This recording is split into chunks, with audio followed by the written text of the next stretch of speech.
O pasado mes de marzo, os traballadores de Ence pecháronse no Concello de Pontevedra e increparon ao alcalde a saída da Casa Consistorial.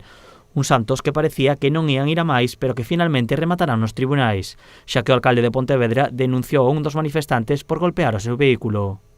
A persona que é alcalde de Pontevedra, evidentemente, ten todo o dereito do mundo a presentar calquer tipo de denuncia se se consideran lesionados os seus dereitos, pero desde o punto de vista ético o que non ten dereito é mentirlle a cidadanía de Pontevedra. Segundo o sindicato, Lores declarara que non acudiría aos tribunais como finalmente si fixo. O traballador está acusado dun delito de atentado contra a autoridade, supostamente por golpear o vehículo de Lores.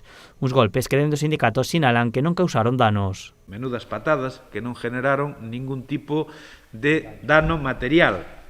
Nin Lores presentou ninguna factura cando foi a declarar de que o seu coche sufrise ningún desperfecto.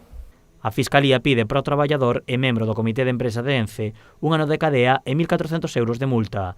Dende Comisións Obreiras consideran que esta denuncia o único que busca é sinalar como violentos aos traballadores de Ence. O que se busca agora, como se buscou con anterioridade, é unha condena para xustificar que os traballadores de Ence son traballadores violentos. O traballador, emocionado, mostrou o seu malestar con esta denuncia e defendeu que só estaba loitando polos seus postos de traballo. Parece que son un delincuente. Eu non son ningún delincuente, nin lle fixen ni mallé a ninguén, nin lle fixen mal a nadie. O único que estou é defender o meu posto de traballo, vou non seguir defendendo, iso teño moi claro. E se non queren que nos quitarnos a libertade de expresión, pois vamos mal, porque somos traballadores e temos o noso pan no noso traballo. Dende o sindicato anunciaron que comezarán a mobilizarse para evitar que o seu afiliado sexa condenado.